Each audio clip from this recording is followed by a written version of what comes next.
King Productions presents the BearDown Corner with your host, Sergeant Cornholio. Welcome back, everybody. This is the BearDown Corner. I'm your host, Sergeant Cornholio, and we are going to get you up to date from around the league news and sources and reports as we are entering the off season of 2025. Let's get into it. We're going to get you caught up here. Let's get to it. So, Matthew Stafford is been accepted for his trade proposal, right? He's going out, suiting teams. There's 4 teams with higher interest in recent reports that I've come across. The Pittsburgh Steelers, New York Giants, the Las Vegas Raiders, and of course the Cleveland Browns. Now, the Browns seem a little interesting for me because they're already tied up with the cap situation they got because of the Deshaun Watson contract. But I guess if they could work something out, maybe. But the Browns seem like a long shot. More likely suitors, probably the Steelers. Really, the Giants, I would have to figure they have the cap space, so they can make a deal work. They're holding on to the top 3 pick in this year's draft, so they got draft capital going down the other rounds. So who knows what's going to happen? Anyway, the Raiders are what interests me because you see, you got Pete Carroll, you got Tom Brady basically burning everyone in, right? Mark Davis is like, you know what? You do the fucking work this offseason. So Brady's doing it. And he's doing it okay. He's doing it quite well, actually. They hired a GM who has a really decent resume as far as things go. You have the new head coach in Pete Carroll. They're in win now, though. You don't go and hire a 73-year-old head coach and you're doing a rebuild. No, this is going to be quick and fast, right? So it's going to be interesting to see who they bring in at quarterback. I think Stafford would be a really good fit. If not, you got to go get a Kirk Cousins, right? Either that or you're getting a Sam Darnold. Either way, you got to get a vet at quarterback, someone who's been through a system. And honestly, Vegas Raiders offensive coordinator and his spread offense and Chip Kelly, Darnold has been tied to running spread offenses quite well. So that might be a more interesting fit because you could sign him more than just like a 1-year tenure, right? You can go sign Darnold to a 4-year and say to heck with the rest. But as far as Matthew Stafford, his ultimate goal is he would like to remain in Los Angeles, but the reports are more Los Angeles wants to move on from Matthew Stafford. Moving along, Shaq Thompson, veteran linebacker of 10 years, who was drafted in the first round, 23rd overall by the Carolina Panthers, is being released. And he's been informed that he will not be re-signed. So obviously, Carolina moving in a youth direction, which is fine. You got to have that cap space and bring in guys who you think are going to help you win better and long-term, right? If you're trying to get younger and faster and you feel you have enough veterans, some guys are going to get let go, right? That's just the way of the business. It's sad. It sucks. That man poured his heart and soul into the Carolina Panthers organization over the last 10 years, but it's a business, man. So wish you better in your future endeavors. His best season coming in 2022 with 135 tackles. So this isn't just some, nobody. The man has amassed 752 tackles in his career. Now let's just call it for what it is. He really has played for 8 seasons out of the 10. He's been injury riddled the last 2. He played 4 games last year and he only played 4 games this year and played 2 games the year before. So he's missed a tremendous amount of time, like 85% of the last 2 seasons. So this cut actually makes more sense from all perspectives. So hope he can stay healthy and get on with another team.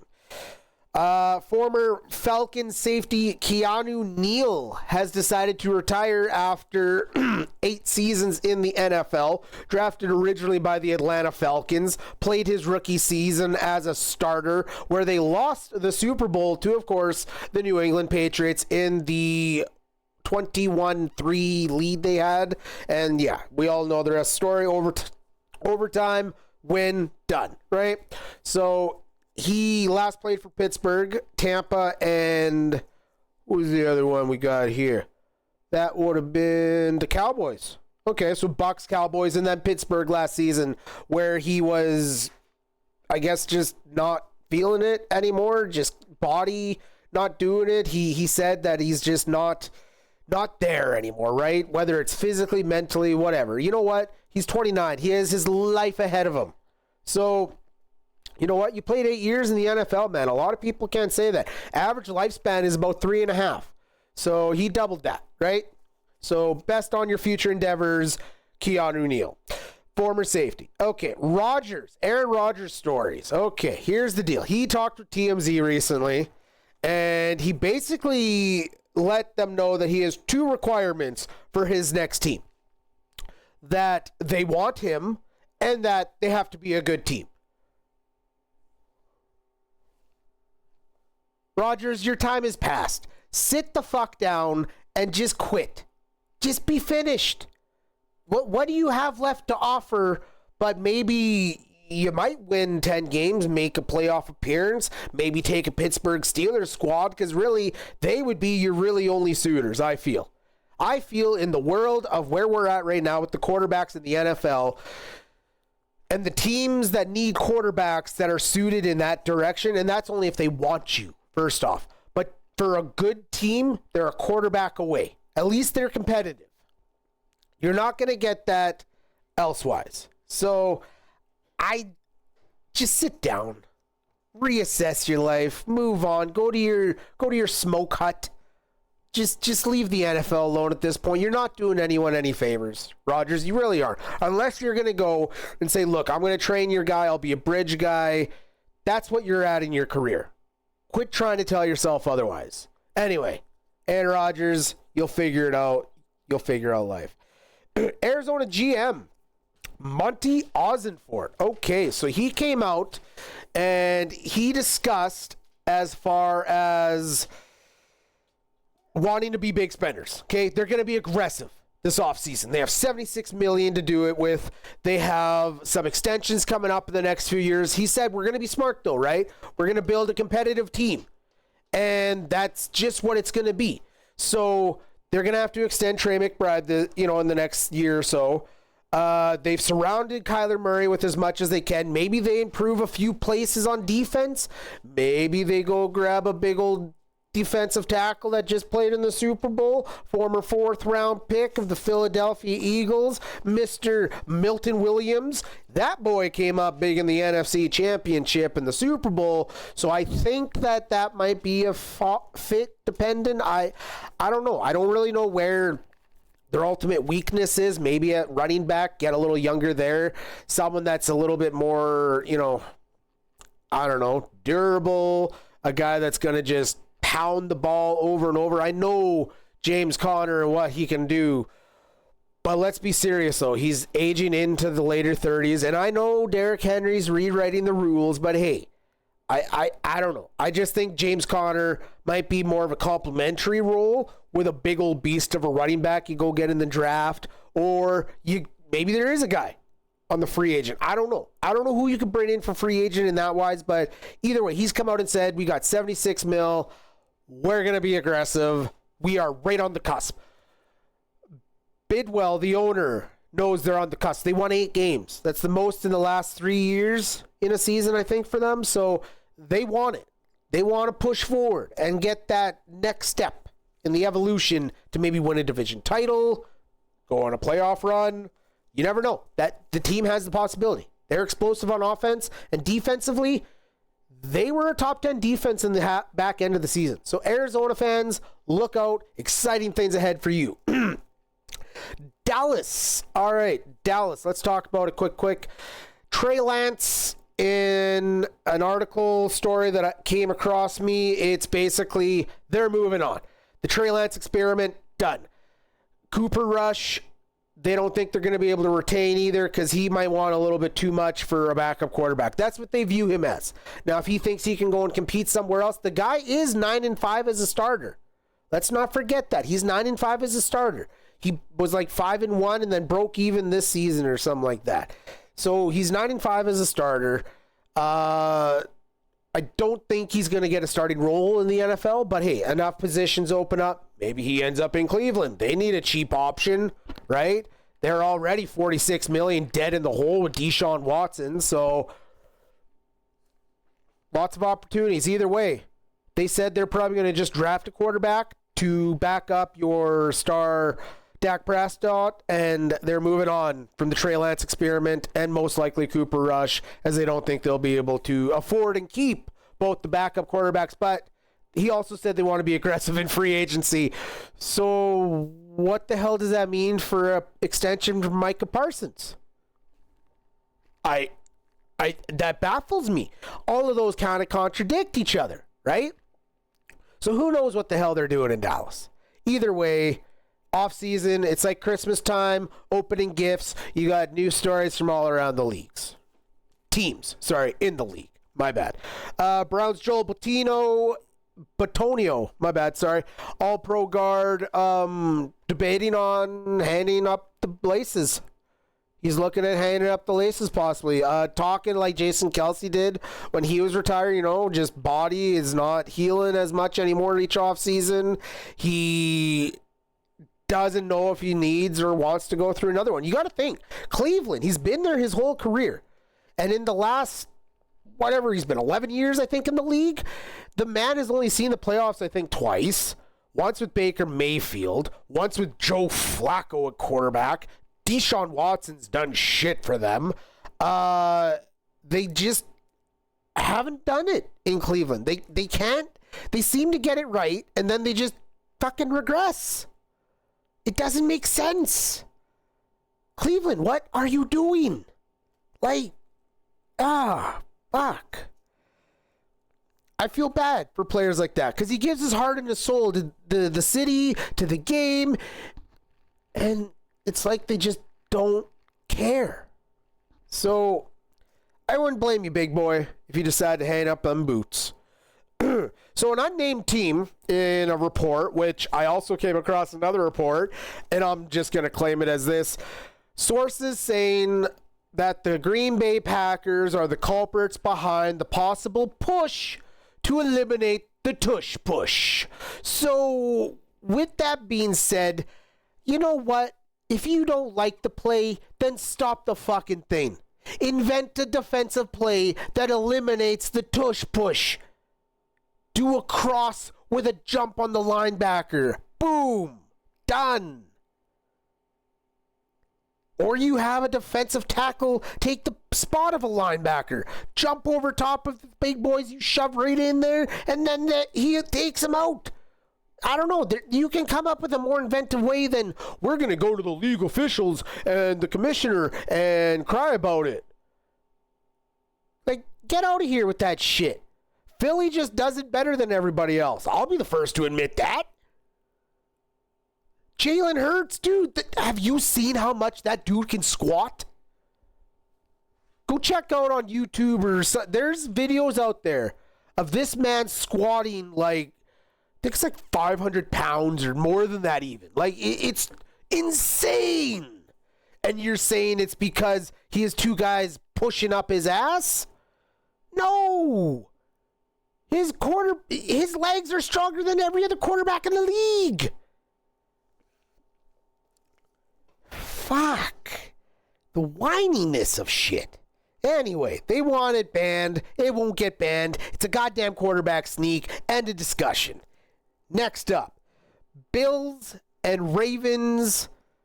Your teams are apparently more targeted as the culprits for this, but another thing that is being brought is the evaluation of the hip check tackle, I think it's called, or the swing hip check tackle. Anyway, the tackle is being reviewed because it has injured a lot of guys this year. 30 players have been fined throughout the season for this specific tackle. So basically you swing around the guy, and as you come down, it slams the back of his calves and his legs into yours because you're on top of them, and that's how they got brought down. Joe Mixon missed 3 games this season because of it. Chris Godwin from the Tampa Bay Buccaneers got taken out for a season ending. it's injuring guys. They're going to evaluate how it needs to be done or elimination of it and move forward. But the Bills and Ravens and their teams and their quarterbacks had been targeted the most in this regard too. They took the most abuse in a recent stat of it. This information, by the way, was brought to me by my homie from the Oxbow Dog Park, my buddy that I like to walk with on our wonderful days of chilling with the dogs. So thank you for this. You know, he'll be a secret source in sense of bringing some information to here at the BearDown Corner. So much appreciated, Mark. Thank you. And in that regard, good luck to however the players are going to have to tweak it, because we don't need Josh Allen and Lamar Jackson out of the game. We don't. They make it fun. They make it exciting. So quit doing that shit there, guys, and let's just figure out another way. I don't know. I've seen some really sloppy tackling this season. Like, just hug the fucking guy. Is that so hard? Hug him. You're just as big and strong and fast as they are. Hug him.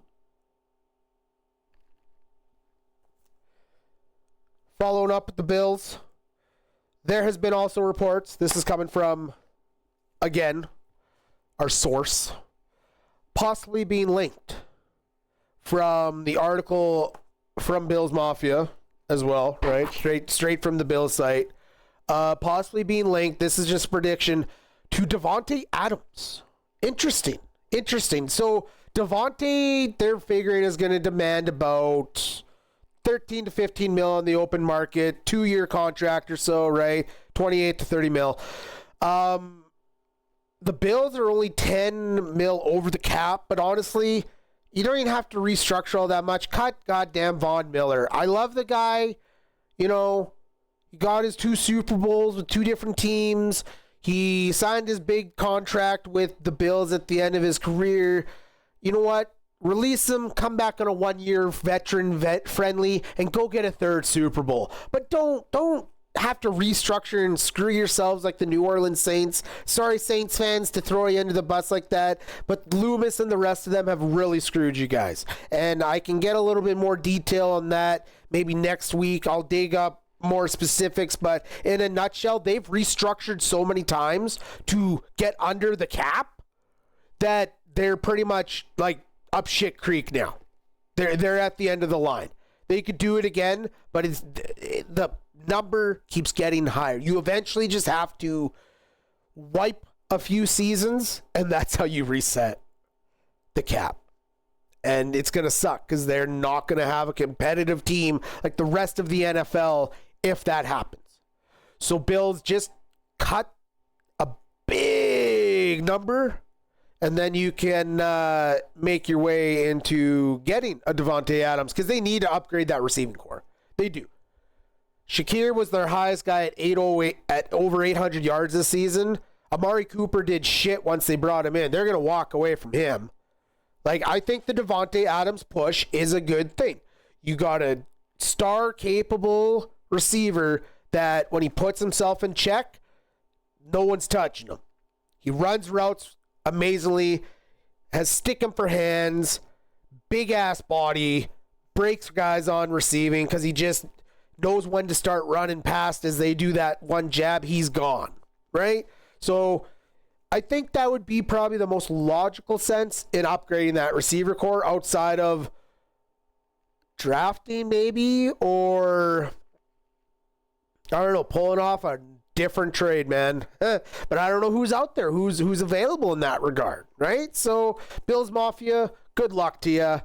And we'll finish up with a little bit of Super Bowl champion talk in what I'm going to try and start as like a little corner, right? We'll spotlight a team. Maybe next week we'll do a few teams, but just to mention a few of the players on the top of their target list to re-sign, but they have decisions because they only have so much cap, right? So Philadelphia, Super Bowl champion Eagles, let's get into it.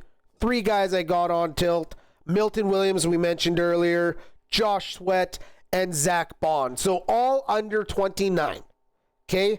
Milton Williams, I feel, is the most likely candidate not to get re-signed, former 4th-round pick, has only improved each year and was a huge force in their run in the Super Bowl. Now, I don't think he's as important as someone like Zach Bond, though. Okay, former New Orleans Saints as well. Shout out to my Saints boys down in Louisiana there. You know who you are. They only have $20 million in cap, the Eagles do. But Zach Bond played 4 seasons for the New Orleans Saints, came to Philly on a 1-year deal. This man had 150 snaps. I want you to think of this, though. 150 snaps in the slot and at lineman, okay? Not to mention, he's a linebacker. Let that sink in. He had 150 snaps on top of his regular, like the man was on the field pretty much like 90% or better of the time. So he wasn't missing much. He's only 28. He had 150 tackles this season. 3.5 sacks, 1 interception, and 4 pass deflections.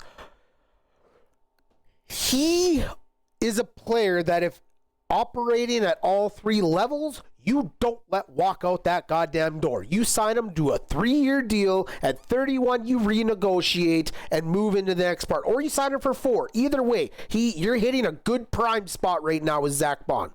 You re-sign his ass and you keep that defense going the way it is. You can replace a defensive tackle with the next draft. Go give Zach Bond 15 mil of that. See who you need to restructure and fill out the rest of your goddamn defense, okay? Josh Sweat is another player you really don't want to lose, but I feel the linebacker is more important than the necessary plethora of depth you've had at lineman, okay? And you're just going to restock that. That's all you got to do. So you let the 2 linemen go. You keep your linebacker that plays all 3 positions. It's really not that hard. Like Josh Sweat had 41 tackles, 8 sacks, and he's pretty much had the same numbers the last 4 seasons, right? He is a starting caliber, possibly elite player in the NFL. But can you afford to keep him and Zach Bond? Zach Bond needs to be your signing of those 3. They have like 14, 15 other free agents, but those can be replaced on veteran bring-ins, your rookie contracts, and undrafted free agents. That's fine. But when it comes to who you want to build your team around, you don't let a guy walk out the door that literally snags everything at every level.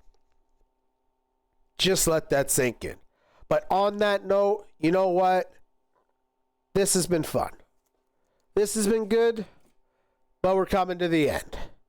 Because that is a wrap of the featured highlight of the free agency segment featuring the Philadelphia Super Bowl champion Eagles. Go with Zach Bond. He'll be your future the next 4 years and possibly repeating.